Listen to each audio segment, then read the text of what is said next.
இதில் ரெண்டாவது சம் நம்மகிட்ட என்ன கேட்டிருக்காங்கன்னா 16 + 17 + 18 + and so on + 75 இவற்றினுடைய மதிப்பு பார்க்கணும்.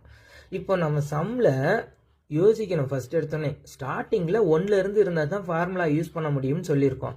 ஆனால் இங்கே ஆரம்பிக்கும் போதே 16 தான் ஆரம்பிச்சிருக்கான். ஸோ நாம் ஸ்ட்ரக்சரை ஃப்ரேம் பண்ணணும். 16 + 17 + 18 + and so on that's equal to இப்போ எப்படி ஸ்ட்ரக்சரை ஃப்ரேம் பண்ணி வச்சுருக்கோம்னு கவனிங்களேன்.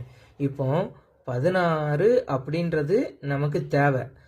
ஆனால் ஃபார்முலா யூஸ் பண்ணணும் அப்படின்னா 1ல் இருந்து தான் ஸ்டார்ட் பண்ண முடியும்.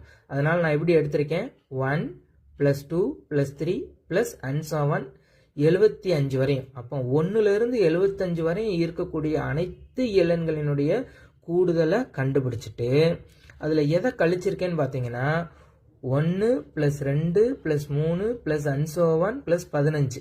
ஏன் 15 நம்ம கழிக்கிறோம் அப்படின்னா நமக்கு 16க்கு மேலே 16ல் இருந்து வேணும், 15 வரைக்கும் தேவையில்லை. அப்போ 1ல் இருந்து 15 வரையும் இருக்கக்கூடிய இலன்களின் கூடுதலை கண்டுபிடிச்சிட்டு அப்படியே கழிக்க போகிறோம். இதுதான் முக்கியமான ஸ்ட்ரக்சர். இந்த ஸ்ட்ரக்சரை நீ கவனமாக போடணும், சரிங்களா? இந்த ஸ்ட்ரக்சர் ஃப்ரேம் பண்ணியாச்சுன்னா கணக்கை என்ன செஞ்சிடலாம், நாம் கரெக்டாக கொண்டு போயிடலாம். ஸோ இப்போ அதே அஸ் யூஸ்வல் சேம் ஃபார்முலா தான். இயலெண்களினுடைய கூடுதல் ஃபார்முலா n × n+1/2 அந்த ஃபார்முலா தான் யூஸ் பண்ண போகிறேன். இந்த மொதல் ஸ்ட்ரக்சருக்கு n-க்கு பதிலாக 75 யூஸ் பண்ணுறேன். 75 × 75 + 1/2. அடுத்த ஸ்ட்ரக்சருக்கு 15 n-க்கு பதிலாக யூஸ் பண்ணுறேன். 15 + 1/2. இப்போ 75 + 1 76. அதே மாதிரி 15 + 1 16. இப்போ கட் பண்ணுறேன். 1 2 2. அதே மாதிரி 76 2ஆல் கட் பண்ணால் 38.